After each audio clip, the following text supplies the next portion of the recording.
ভালোই তো। তো ছেলের বাবা হচ্ছি নাকি মেয়ের বাবা? আমি ফান করছি না ইহান, আমি সত্যিই প্রেগনেন্ট। Are you crazy? কি বলছো তুমি এগুলো? ডাক্তার স্পষ্টভাবে বলে দিলেন আমি নাকি প্রেগনেন্ট, কিন্তু আমি যে আনম্যারিড। একজন অবিবাহিত মেয়ের কাছে প্রেগনেন্ট হবার খবরের থেকে ভয়ঙ্কর কিছু দ্বিতীয়টি হয়তো আর নেই। প্রায় 3 মাস যাবৎ আমার পিরিয়ড বন্ধ। আম্মুকে বলা মাত্র আম্মু আমাকে হসপিটালে নিয়ে গেলেন। ডাক্তার আল্ট্রাসোনোগ্রাফি করে নিয়ে আসতে বললেন। করে আসলাম আলট্রা। ডাক্তার রিপোর্ট দেখে আম্মুকে বললেন, আপনার মেয়ে তো প্রেগনেন্ট। আম্মু আর আমি যেন আকাশ থেকে পড়লাম। বিয়ের পর এই নিউজটা শুনলে হয়তো আম্মু আর আমি আজ খুশিতে আত্মহারা হয়ে যেতাম। আম্মু নানু হবে, সেই খুশিতে হয়তো সারা এলাকায় তিনি মিষ্টি বিতরণ করতেন। কিন্তু আজ একে শুনছি আমরা, আমার যে এখনো বিয়েই হয়নি। তবে কি করে সম্ভব এটা? ডাক্তার, আপনি হয়তো কোথাও ভুল করছেন। আমার মেয়ে তো আনম্যারিড, এটা কি করে সম্ভব? আমি কোথাও ভুল করছি না। এই যে রিপোর্টে পরিষ্কার দেখা যাচ্ছে শি ইজ প্রেগনেন্ট। আম্মু আমাকে আর কোনো কথা বলার সুযোগ দিলেন না। সোজা টেনে হিচড়ে আমাকে বাসায় নিয়ে এলেন। আম্মু বিশ্বাস করো, আমি কিচ্ছু করিনি। বিশ্বাস তোকে করব? বল, তুই কার পাপ পেটে নিয়ে ঘুরছিস? বল আমাকে, পোড়ামুখী। ঠাস ঠাস 2টা চর বসিয়ে দিল আম্মু আমার গালে। আমি কাঁদতে কাঁদতে আমার রুমে চলে গেলাম। আম্মু সেখানে গিয়েও আমাকে মারা শুরু করলেন। আমার কথার কোনো দামই দিচ্ছে না, শুনছেনও না কিছু। চিন্তায় রাতের ঘুম হারাম হয়ে গেছে আমার। আমি তো এমন কিচ্ছু করিনি যে আমি প্রেগনেন্ট হব। ইহানকে ফোন দিলাম। ইহান আমার ভালোবাসার মানুষ। ওর সাথে আমার প্রায় 2 বছরের সম্পর্ক। দুজন দুজনকে অন্ধের মতো ভালোবাসি। ও আমাকে আজ পর্যন্ত একটা লিপ কিস পর্যন্ত করেনি। সেখানে এসব তো অসম্ভব। ও সব সময় বলেছে আমি বিয়ের পর তোমাকে পূর্ণরূপে আপন করে পেতে চাই। সেখানে আজ কি থেকে কি হয়ে গেল? হ্যালো ইহান।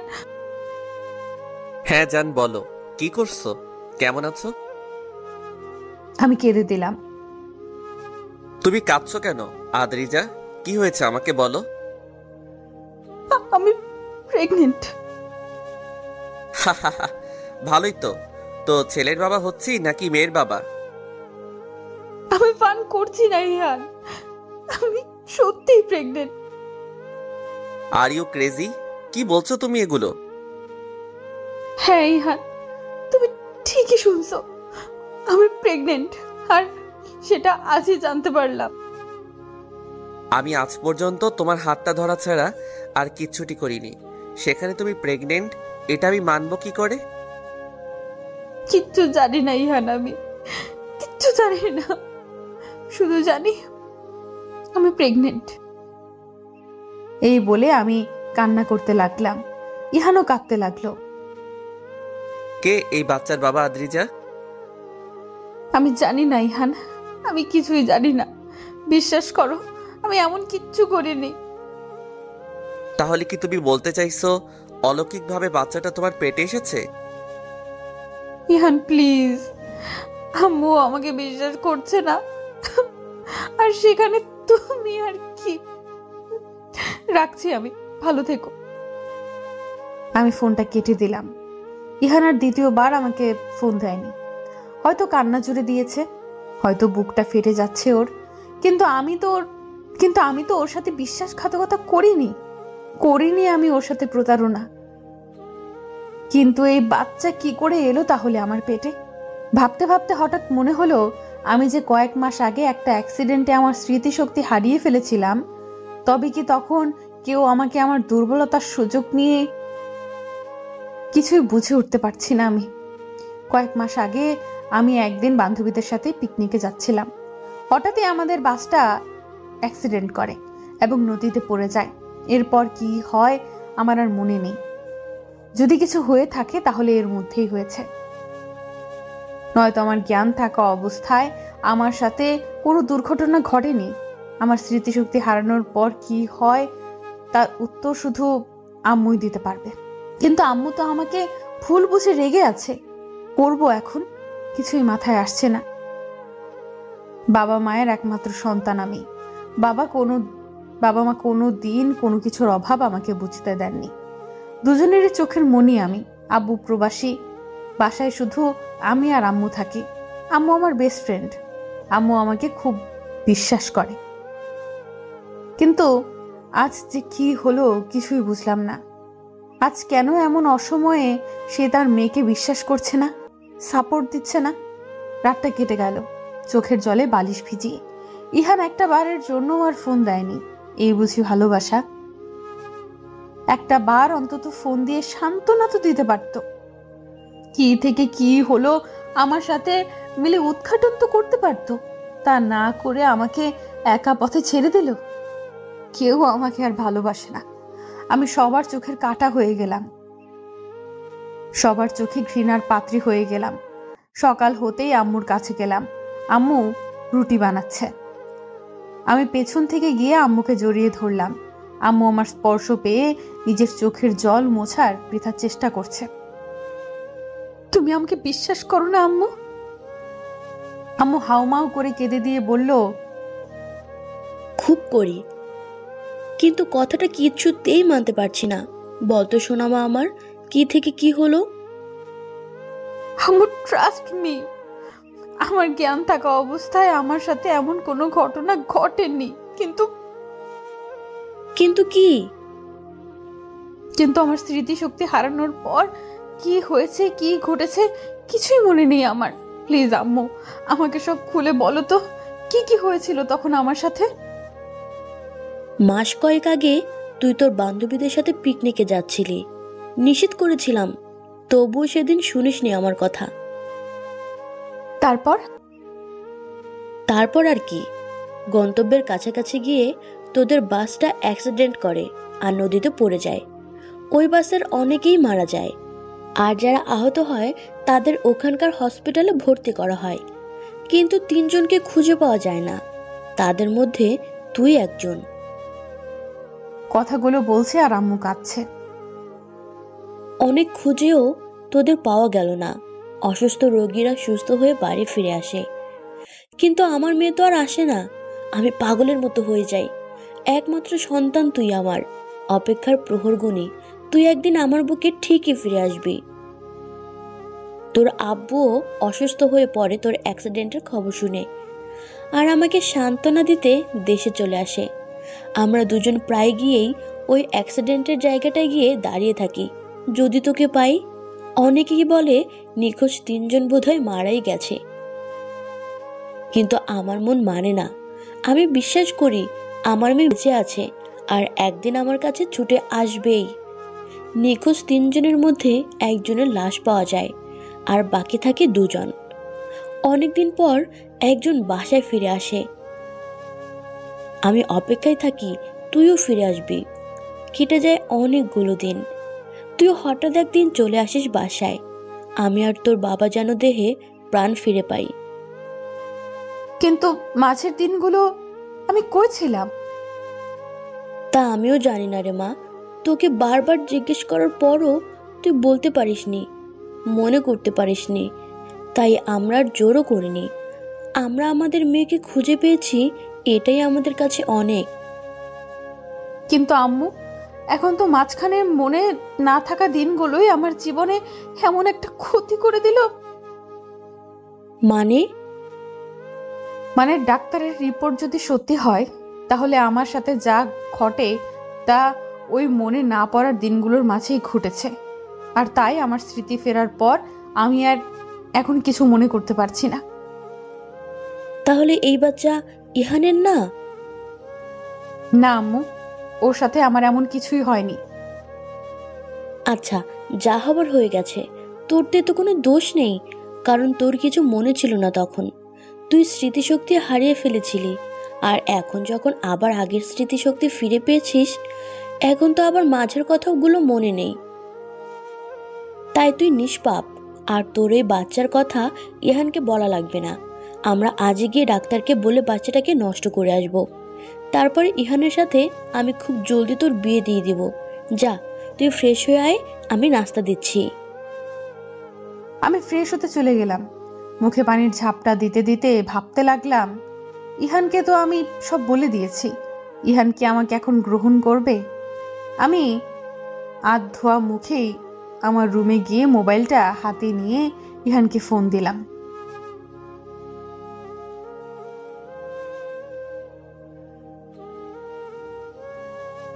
হ্যালো। আমার এই অবস্থা, আর তুমি একটা বার আমাকে ফোন দেওয়ার কথা চিন্তা করলে না? তোমার এই অবস্থার জন্য তো আর আমি দায়ী নই, তুমি নিজেই দায়ী। ইহান প্লিজ, আমার সাথে যা হয়েছে আমার জ্ঞান থাকা অবস্থায় হয়নি। প্লিজ হেসো না। তোমার মনে আছে আমি যে অ্যাক্সিডেন্ট করে অনেক দিন নিখোঁজ ছিলাম? মনে থাকবে না কেন? হ্যাঁ আছে। যা ঘটার আমার সাথে ওই দিনগুলোর মধ্যেই ঘটেছে, আর তাই আমার স্মৃতিশক্তি ফিরে পাবার পর আর আমার কিছুই মনে নেই। সবই বুঝলাম, তো এখন আমাকে কি করতে বলো তুমি? কি করতে বলি মানে? তুমি আমাকে ভালোবাসো না? ভালোবাসা? ভালোবাসা মানে বোঝো তুমি? না, আমি বুঝি না ভালোবাসা মানে কি। এখন আমাকে বোঝাও তুমি। প্রয়োজন মনে করছি না। তুমি এইভাবে কেন কথা বলছো আমার সাথে? আম্মু বলেছে বাচ্চা নষ্ট করে ফেলতে, আর অতি শীঘ্রই আম্মু আমাদের বিয়ে দিয়ে দিতে চাচ্ছে।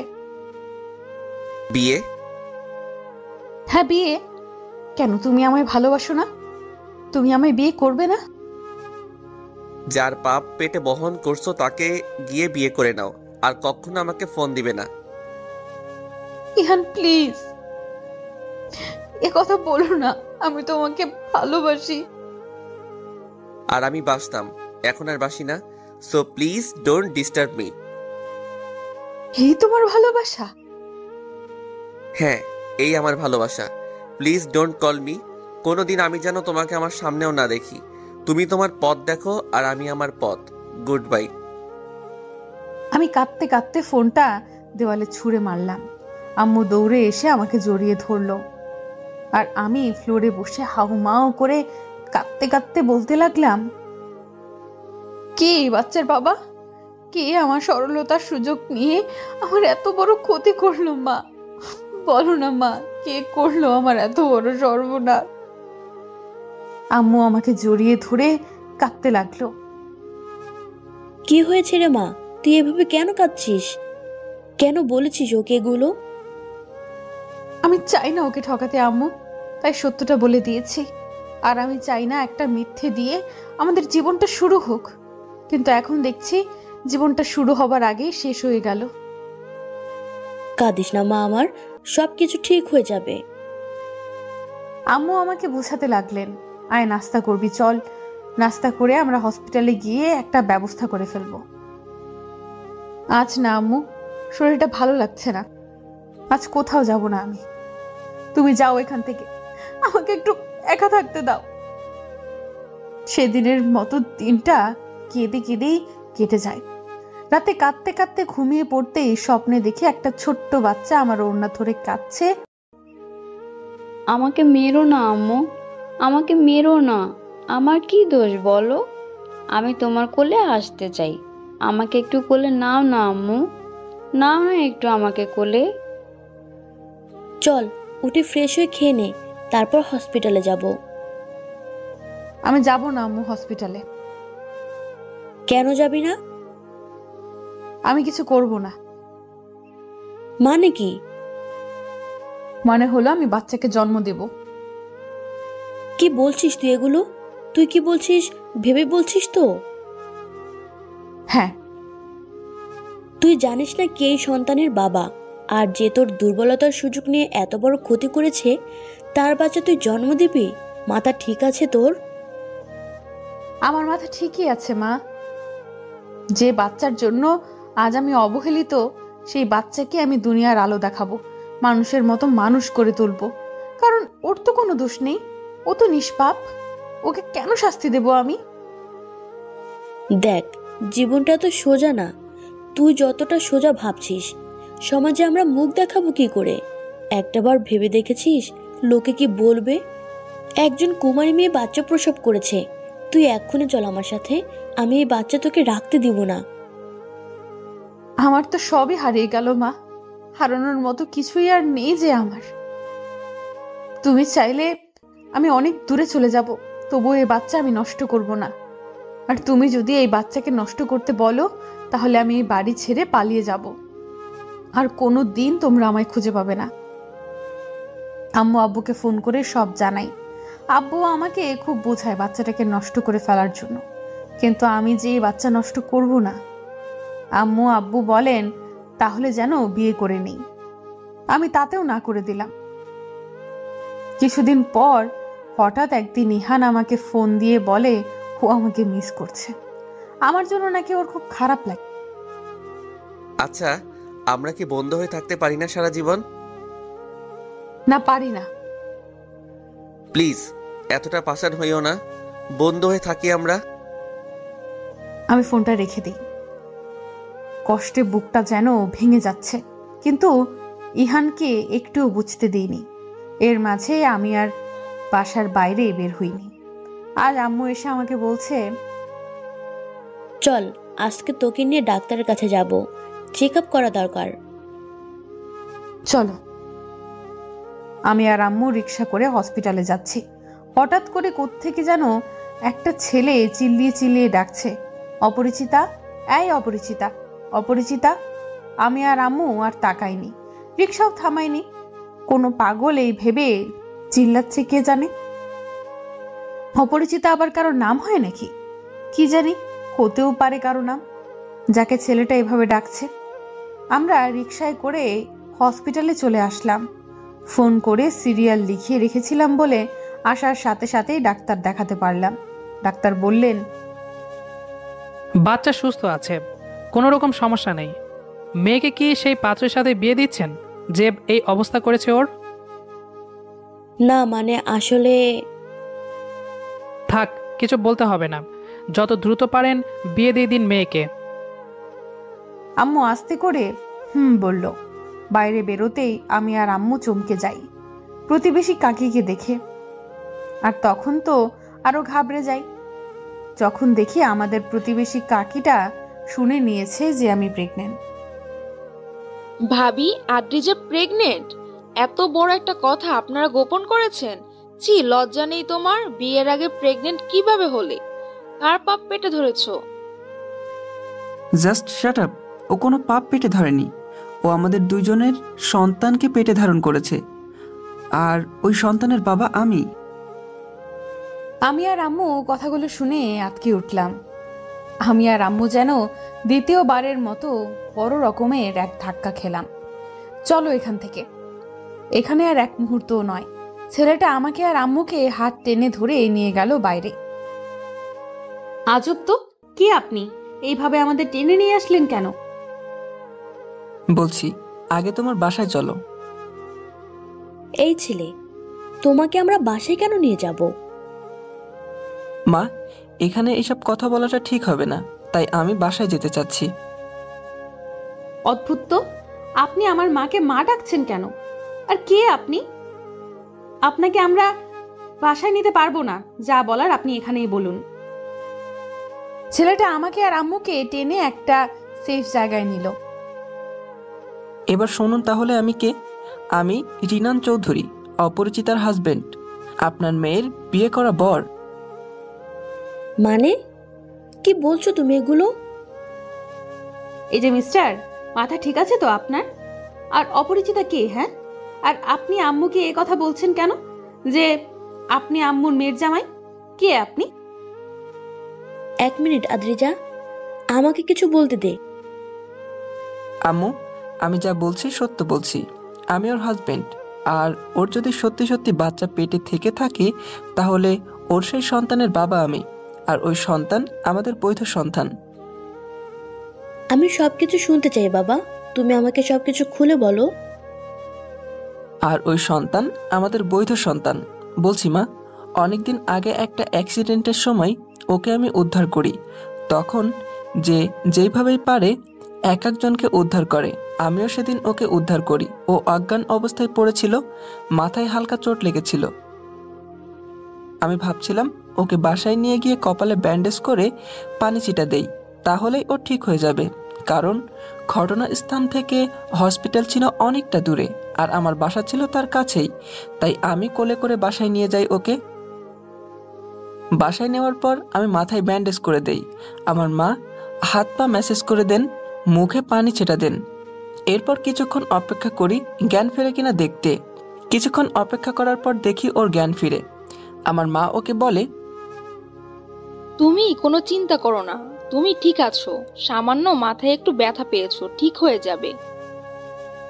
কিন্তু ওর উত্তর শুনে আমরা অবাক হয়ে যাই। ও বলে, আমার কি হয়েছিল?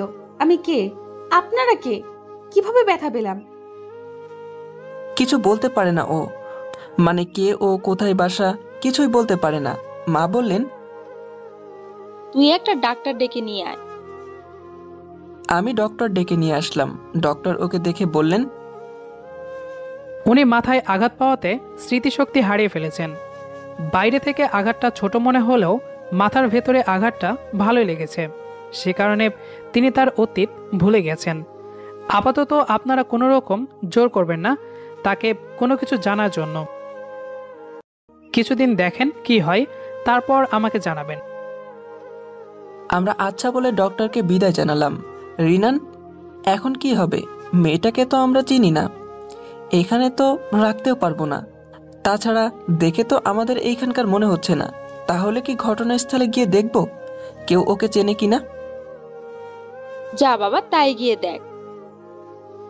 আমি ওকে বললাম, চলো আমার সাথে, কিন্তু ও কোনো মতেই আমার সাথে যাবে না।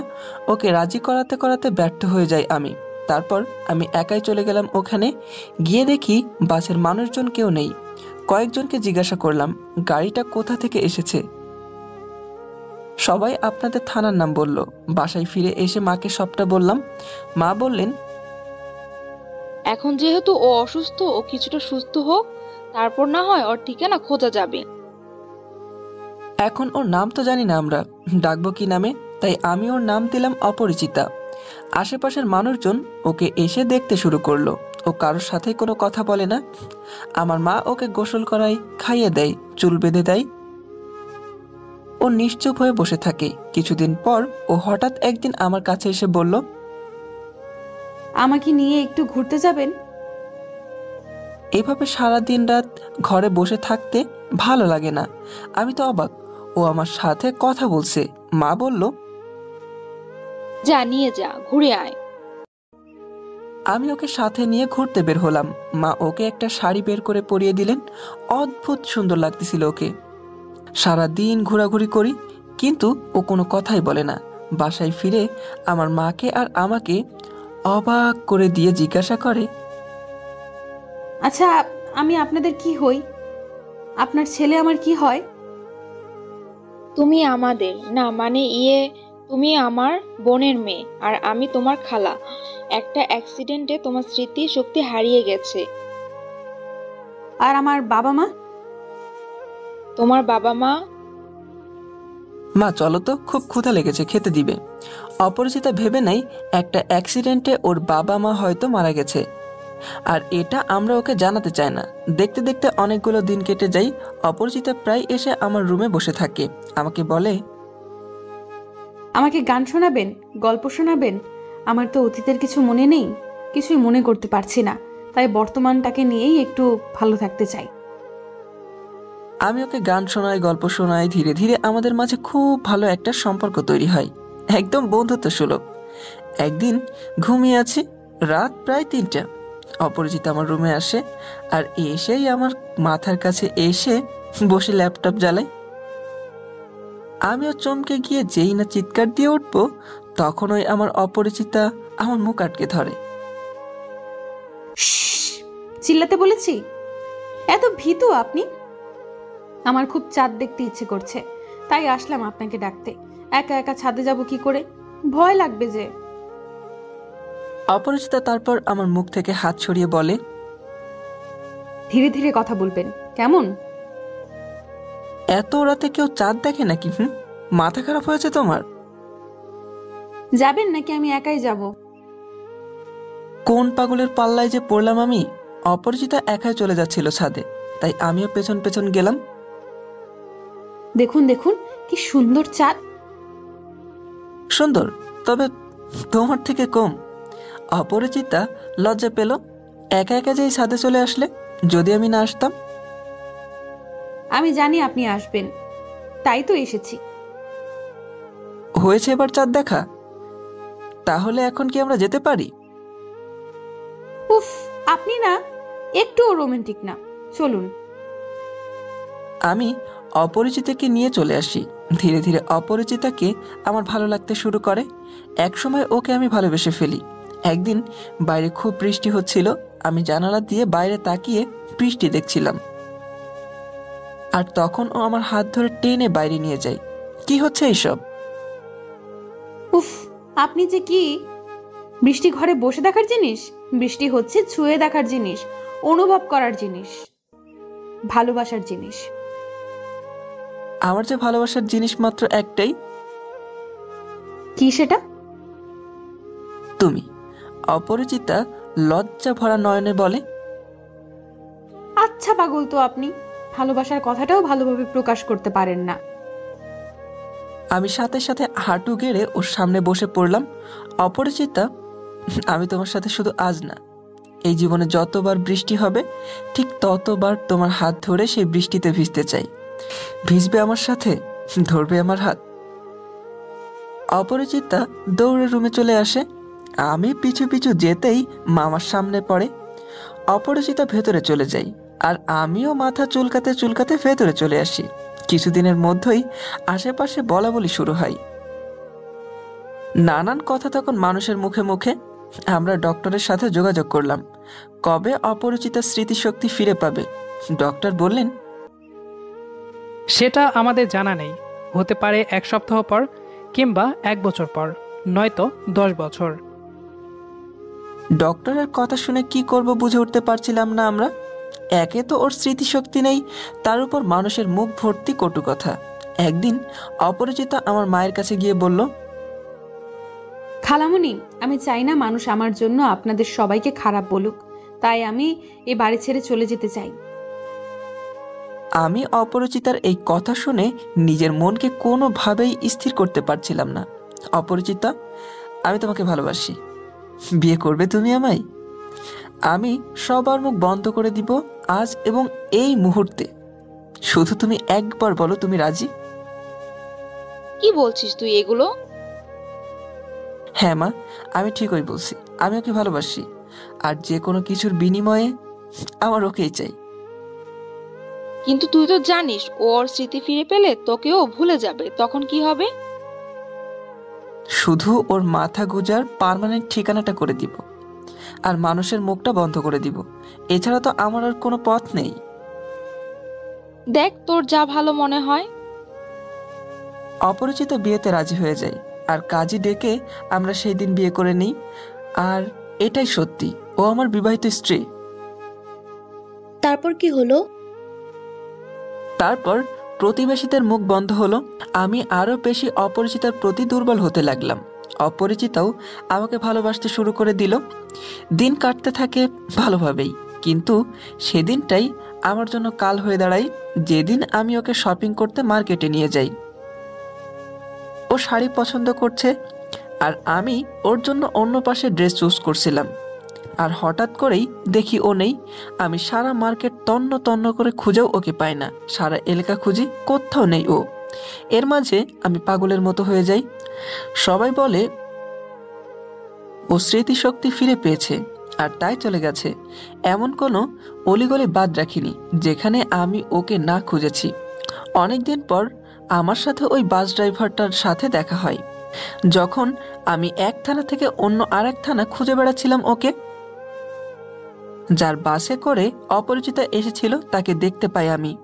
আমি যেদিন অপরিচিতাকে উদ্ধার করি সেদিন আমি বাস ড্রাইভারটাকেও দেখি আর চিনেও রাখি, কিন্তু এতদিনে তাকে আমি আর কোথাও দেখিনি। সেদিন হঠাৎ করেই তার সাথে আমার দেখা। আমি তাকে তড়িঘড়ি করে জিজ্ঞাসা করলাম, আপনি কোথা থেকে এসেছেন? আর আপনার বাসই তো একবার অমুক জায়গায় অ্যাক্সিডেন্ট করেছিল, তাই না? সে বলল, হ্যাঁ। আমি তাকে জিজ্ঞাসা করলাম, সেদিন আপনি কোথা থেকে এসেছিলেন আমাকে একটু বলুন না প্লিজ। আর তখনই তিনি আমাকে সব খুলে বললেন। আর আমি রওনা হলাম ওই শহরের উদ্দেশ্যে। এই শহরের অলিগলি খুঁজে বেড়াচ্ছি আমি ওকে। আজ হঠাৎই আপনাদের রিকশায় দেখে আমি ডাকতে থাকি অপরিচিতা অপরিচিতা বলে। আপনারা রিকশা থামাননি বলে আমি পিছু নেই আপনাদের, আর এখান অবধি চলে আসি। আর আসা মাত্রই এসব শুনতে পাই। বিশ্বাস করুন মা, আমি আর অপরিচিতা এখন হাজব্যান্ড ওয়াইফ। আমরা পবিত্র সম্পর্কে আবদ্ধ। Shut up, just shut up. আর একটা কথাও না। আমি এই বিয়ে সম্পর্ক মানি না, মানি না, মানি না। ছি ছি ছি ছি ছি ছি। একটা অসহায় মেয়েকে এইভাবে ঠকাতে পারলেন আপনি? কিভাবে পারলেন? আপনি মানুষ না অন্য কিছু? আমি তো আপনাকে স্বামী বলে মানি না, আর না কোনোদিন মানব। আর সেই মুহূর্তে ইহানের ফোন। আদ্রিজা, কোথায় তুমি? হসপিটালে। আমি অনেক ভেবে দেখলাম আমার পক্ষে তোমাকে ছাড়া ভালো থাকা সম্ভব না। তাই আমি চাই তুমি তোমার পেটের ওই বাচ্চাটাকে নষ্ট করে আমার কাছে চলে এসো। আমি তোমাকে ওই বাচ্চা ছাড়া মেনে নেব, বাকিটা তোমার ইচ্ছে। আমি স্তব্ধ হয়ে গেলাম। ভাবতে লাগলাম, কি করব আমি এখন? কাকে মেনে নেব? কাকে জড়িয়ে নেব নিজের জীবনের সাথে? রিনানকে নাকি ইহানকে? আমি ভেবেছি আম্মু আমারই মতো রিনানের উপর রেগে যাবে, কিন্তু আম্মু দেখছি বরং খুশি হলো রিনানকে পেয়ে। হয়তো তার মেয়ের আর তার মেয়ের সন্তানটার একটা গতি হবে এই ভেবে আম্মু খুশি। বাবা, তুমি জানো না আমাকে কতটা নিশ্চিন্ত করলে তুমি। আম্মু, আপনি অনুমতি দিলে আমি আমার স্ত্রীকে বাসায় নিয়ে যেতে চাই। ওই কে আপনার স্ত্রী? খবরদার কোনো রকম অধিকার ফলাতে আসবেন না আমার উপর। আদ্রিজা, কি বলছিস তুই এসব? আমি ঠিকই বলছি আম্মু। আমি পারবো না এই মানুষটাকে স্বামী হিসেবে মেনে নিতে। কেন পারবি না? ও তোর স্বামী। হোক সে যা কিছু তাই, আমি তাকে মানি না, কারণ সে আমার অসহায়ত্বের সুযোগ নিয়েছে। এমনই যদি হতো তাহলে ও কি তোকে এভাবে খুঁজতে আসতো? প্লিজ তুই এমন করিস না মা। বাবা, তুমি আমাদের সাথে আমাদের বাসায় চলো। মানে কি আম্মু? এই লোকটা আমাদের বাসায় যাবে কেন? আর তুমি তার কথাগুলোই বা এত সহজে বিশ্বাস করে নিলে কিভাবে? এমনও তো হতে পারে সে মিথ্যা বলছে। প্রমাণ কি তার কথার? সে যে সত্যি বলছে তার প্রমাণ কি? রিরান এবার ওর মোবাইল বের করলো, আর মোবাইল ঘেটে ওর আর আমার যত ছবি ছিল সব আমাদের দেখালো। এবার তো বিশ্বাস হয়েছে? আমি এই ছবিগুলো দেখে চুপ হয়ে গেলাম। আম্মু আমাকে অনেক মিনতি করে বললেন, প্লিজ তুই এমন করিস না। আমি ওকে আমাদের সাথে আমাদের বাসায় নিয়ে যেতে চাই। তারপর না হয় তুই ভেবে একটা ডিসিশন নিস। আমি আর কিচ্ছু বললাম না। আম্মু রিনানকে আমাদের সাথে বাসায় নিয়ে এলো। আমি পড়ে গেলাম যেন বিপদে। না পারছি কিছু বলতে, না পারছি সইতে। রিনান খুশি মনে বাসায় ফিরেছে। ওর মুখে স্পষ্ট খুশির ছাপ দেখা যাচ্ছে। এদিকে বাসায় ফেরার পরেই আবারও ইহানের ফোন। আমি আর রিসিভই করিনি ইহানের ফোন। আম্মু রিনানকে ফ্রেশ হতে বললেন। রিনান ফ্রেশ হয়ে এলো। আম্মু রিনানকে খেতে দিল। আম্মু তো যেন রিনানকে যেন জামাই আদর করছে। এদিকে রাগে আমার গা ঝমঝম করছে। আমি ইহানের ফোন রিসিভ করিনি বলে সন্ধ্যায় ইহান সোজা বাসায় চলে এলো। গেট খুলতেই দেখি ইহান। তুমি এখানে? যাও, এখন বাসায় মেহমান আছে। থাকুক মেহমান, তাতে আমার কি? আমি আমার প্রশ্নের উত্তর চাই। কি উত্তর? তুমি তোমার পেটের বাচ্চাটাকে নষ্ট করবে কিনা? আর তখনই রিনান এসে হাজির। না, ও ওর পেটের বাচ্চাকে নষ্ট করবে না। আদ্রিজা, কে উনি? উনি কেন জবাব দিচ্ছেন? এই যে মিস্টার, আপনি কেন উত্তর দিচ্ছেন? আমি তো আপনাকে কিছু জিজ্ঞেস করিনি। আমি উত্তর দিয়েছি, কারণ ওর পেটে থাকা সন্তানটা আমার, আর আমি চাই আমার সন্তান এই পৃথিবীর আলো বাতাস দেখুক। ওহো, আপনি তাহলে সেই লোক যে কিনা ওর দুর্বলতার সুযোগ নিয়ে ওকে ভোগ করেছেন? মুখ সামলে কথা বলুন, ও আমার বিবাহিতা স্ত্রী। আর কি আপনি ভোগটোক শুরু করেছেন? মানে কি বলছে এই লোক আদ্রিজা? তুমি আমার কথা শোনো প্লিজ। আমার যখন স্মৃতিশক্তি হারিয়ে গিয়েছিল তখন আমি ওনাদের বাসায় ছিলাম। যা হবার তখনই হয়, বিয়ে বাচ্চা এসব। বিশ্বাস করো আমার এসবের কিছুই মনে নেই। বাহ, এত কিছু হয়ে গেছে তাহলে? তুমি আমাকে ভুল বোঝো না ইহান, আমি ওকে না, আমি তোমাকেই ভালোবাসি। তাহলে এই মুহূর্তে তুমি ওর বাচ্চা নষ্ট করবে? চলো আমার সাথে, তারপর ওকে ডিভোর্স দিয়ে আমরা দুজন বিয়ে করে নেব। এক মিনিট, অপরিচিতা, কে এই ছেলে? ও ইহান, আমার ভালোবাসা, আমি ওকে ভালোবাসি। ও, কিন্তু তুমি যে আমার স্ত্রী, আমিও তো তোমাকে ভালোবাসি। কিন্তু আমি তো আপনাকে ভালোবাসি না, আর কোনো দিন বাসবো বলেও মনে হয় না। তাহলে তুমি কি চাও? কি আর চাইবো, আমাকে চাই। আর তাই আপনি ওকে ভালোই ভালোই তালাক দিয়ে দিবেন, নইলে জোর করে বিয়ে এবং সংসার করার অপরাধে আমি আপনাকে পুলিশে দেব। সব বুঝলাম। অপরিচিতা যদি চাই আপনার সাথে জীবন কাটাতে, তবে আমি তাই করব, কারণ আমি ওকে ভালোবাসি আর আমার কাছে ওর সুখে থাকাটাই মেইন। তাহলে আর কি, চলো আদ্রিজা, আমরা এখনই হসপিটালে গিয়ে কাজ ছেড়ে আসি। আমার কথা এখনো শেষ হয়নি। কি কথা? আমি ওকে ওর সুখের জন্য ছাড়তে পারি, তবে আমার সন্তানকে ছাড়তে পারবো না। মানে হচ্ছে ও আমাকে ছেড়ে আপনাকে নিয়ে সুখে শান্তিতে বসবাস করবে। কিন্তু আমি কি করব? আমার তো একটা বেঁচে থাকার অবলম্বন লাগবে, তাই না? কারণ আমি তো আর বিয়ে করব না, তাই আমি আমার সন্তানটাকে নিয়েই আমার জীবন কাটিয়ে দিব। তাই আমি আমার সন্তানটাকে চাই। ওকে আমাকে দিয়ে দিলেই আমি অপরিচিতাকে ছেড়ে দিব। যদি অপরিচিতা চাই আর যদি আমার সন্তানের কিছু হয়, তাহলে না আমি অপরিচিতাকে ছাড়বো আর না আপনাকে। আপনি যা বলছেন ভেবে বলছেন তো? এটা কিভাবে সম্ভব? আমি জানি না আপনারা কি করবেন, কিন্তু আমি আমার বাচ্চা চাই। ইহান অনেকটা রাগ দেখিয়ে সেখান থেকে চলে গেল। পারে তো আমার গায়ে হাত তুলে। রিনান আমার চোখের দিকে কিছুক্ষণ তাকিয়ে থেকে এই ভিতরে চলে যায়। আমি পড়ে যাই বাসের হলে। কি করব মাথা কাজ করছে না। একদিকে ইহান, অন্যদিকে রিনান, আর আমার পেটে অবুঝ এক প্রাণ। ও তো কোনো দোষ করেনি, তাহলে আমি কেন ওকে শাস্তি দেব? কিন্তু আমি তো রিনানকে ভালোবাসি না, আমি ইহানকে ভালোবাসি। আর ইহান আমাকে এই বাচ্চা সহ একসেপ্ট করবে না। ওদিকে রিনান ওর বাচ্চাকে চায়। উফ, কিছুই ভাবতে পারছি না আমি। কি করব আমি এখন? রাতে খাওয়া দাওয়া সেরে রিনান আমার রুমে শুতে আসে। আপনি আপনি এখানে কেন? যান, বেরিয়ে যান, এক্ষুনি বেরিয়ে যাবেন। সাহস কত বড়, আমার রুমে শুতে এসেছে। আম্মুই তো আমাকে বললেন তোমার রুমে শুতে। তাছাড়া আমরা তো স্বামী স্ত্রী, সমস্যা কি? চুপ, একদম চুপ। আমি আপনাকে স্বামী হিসেবে মানি না, কতবার বলবো? তাহলে আমি এখন কি করব? গিয়ে আপনার আম্মুর সাথে শোন। কি যে বলো না, আমি এখন বড় হয়েছি না?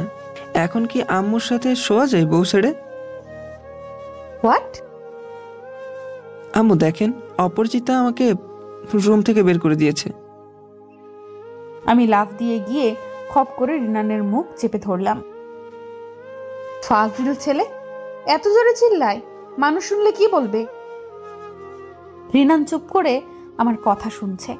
একবার আমার ঠোঁটের দিকে তাকায়, একবার আমার চোখের দিকে তাকায়। উফ, কি যে জ্বালায় পড়লাম আমি। কালই একটা ডিসিশন নিতে হবে আমার। আচ্ছা, আজকের মতো চুপচাপ সোফায় শুয়ে পড়ুন, কোনো সাউন্ড যেন না শুনি। আর ভুলেও আমার কাছে আসার চেষ্টা করবেন না, নইলে কি তার টের পাবেন। কি করবে? জড়িয়ে ধরবে? উফ! রিনানকে আমি ধাক্কা দিয়ে সোফায় ফেলে দিলাম। এখানেই থাকুন। আর আমি একটা ছুরি নিয়ে আমার খাটে শুয়ে পড়লাম। ছুরিটা বালিশের নিচে রাখলাম যাতে ও না দেখে। চোখ বন্ধ করে শুয়ে আছি প্রায় 1 ঘন্টা। কিছুতেই ঘুম আসছে না। হঠাৎ অনুভব করি রিনান ধীর গতিতে আমার কাছে আসছে, আর আমিও ধীরে ধীরে আমার এক হাত বালিশের কাছে নিলাম। কিন্তু রিনান এসেই আমাকে অবাক করে দিয়ে ওর বাম হাতটা রাখলো আমার পেটের উপর। যেই না আমি কিছু বলতে যাব, আর তখনই মা ঘুমিয়ে গেছে না? আমার বাবুটা একা জেগে আছে বুঝি? এই তো বাবা এসে গেছি, আর একা একা বোর হতে হবে না। রিনান একা একা কথা বলছে, তাই আমি আর চোখ খুলিনি, কিছু বলিও নি, চোখ বন্ধ করে আছি। তুমি যখন পৃথিবীতে আসবে, আমি আর তুমি দুজন মিলে আম্মুকে শাস্তি দিব, কেমন? পচা মা কিভাবে আমার বাবুটাকে জাগিয়ে রেখে একা একা ঘুমাচ্ছে। কিন্তু তোর মা যদি আমাদের দুজনকে ছেড়ে চলে যায়, তখন কি হবে আমাদের? তোর মা কি সত্যিই আমাদের ছেড়ে চলে যাবে রে? কি বলছিস, যাবে না? তাই যেন হয় রে। আমি যে তোর মাকে খুব ভালোবাসি, ওকে ছাড়া থাকবো কি করে? ওই তো ভালোবাসা কি আমাকে শিখিয়েছে জানিস না? তোর মা আমাকে ভুলে গেছে, কতই না ভালোবেসেছিল আমাকে একদিন, আর আজ কিভাবে ভুলে গেছে আমায়। তুই কিন্তু তোর বাবাকে কোনো দিন ভুলে যাস না। তুই যে আমার বেঁচে থাকার একমাত্র অবলম্বন। আমরা বাপ বাপ বেটি সারা জীবন দুজন দুজনকে আঁকড়ে ধরে রাখবো, সারা জীবন দুজন দুজনকে আঁকড়ে ধরে রাখবো, কেমন? আচ্ছা তুই ঘুমা এবার। তোর মা আবার জেগে গেলে আমাকে ভুল বুঝবে। আমি তাহলে এখন যাই। কথাগুলো রিনান আমার পেটে হাত রেখে ওর বাচ্চার সাথে বলছিল, যে বাচ্চাটা এখনো আমার গর্ভে। তারপর আমার মাথায় কিছুক্ষণ হাত বুলিয়ে কপালে অনেকটা কাছে এসে ঠোঁটটা সরিয়ে নিল। না না, এখন যে আমি তোমার চাইলেও ছুতে পারি না, সেই অধিকার তো তুমি আমার কাছ থেকে কেড়ে নিয়েছো। ওর একটা ফোঁটা চোখের পানি আমার উপর পড়ল, আর ও চলে গেল। সকাল হয়ে গেছে, কিছুই ভালো লাগছে না আজ। সকালটা কেমন যেন বিষণ্ণ লাগছে। খুব ভালো হয়েছে। আপনার কি তাতে? আমার ঘুম ভালো হোক বা না হোক। না কিছু না। তাহলে সরি। রিনান চলে গেল। আম্মু, খাবারগুলো আমি নিয়ে যাই। এ কি বাবা, তুমি উঠে গেছো? হ্যাঁ আম্মু। এখানে এসেছো কেন? যাও যাও, ডাইনিং রুমে গিয়ে বসো, আমি এক্ষুনি খাবার নিয়ে আসছি। না আম্মু, আপনি দিন, আমি নিয়ে যাই। তুমি নিবে? আমার মা রান্না করতো, আমি তো মাঝে মাঝে তাকে হেল্প করতাম। আপনিও তো আমার মায়ের মতো, আপনাকে হেল্প করলে সমস্যা কি? মায়ের মতো না বাবা, আমি আজিজার মায়ের সাথে সাথে তোমারও মা। রিনান খাবারগুলো টেবিলে এনে সাজাচ্ছে, আর আমি দেখে অবাক হচ্ছি। নাস্তা করতে বসেছি আর আম্মু ফোন বাজছে। আম্মু উঠতে যাবে আর রিনানি উঠে গিয়ে ফোনটা নিয়ে এসে আম্মুর হাতে দিল। আম্মু আব্বুর সাথে কথা বলছে। কথা বলে এই কিছুক্ষণ পর আম্মু ফোনটা রিনানের হাতে দিল। আমি তো অবাক। আম্মু, আমি রাতে তোর আব্বুকে সব বুঝিয়ে বলে দিয়েছি। আম্মুর কথা শুনে আরেকবার অবাক হলাম। রিনান ফোনটা হাতে নিয়ে আব্বুকে সালাম দিল। আব্বু হাসি মুখে রিনানের সাথে কথা বলছে। এ কি, কারো কোনো সমস্যা নেই রিনানকে নিয়ে? সবাই রিনানকে একসেপ্ট করে নিচ্ছে। আব্বু বললেন, আমি 1 সপ্তাহের মধ্যে দেশে আসছি, এসে আবার তোমাদের বিয়ে দেব, তুমি চিন্তা করিও না। রিনান আমার দিকে চেয়ে আছে। বাহ, আমার বিয়ে দিবে অথচ আমাকে জিজ্ঞেস করছে না। রিনান ফোনটা আমার দিকে বাড়িয়ে দিল। বাবা আমার সাথে কথা বলতে চেয়েছে। হ্যালো আপু।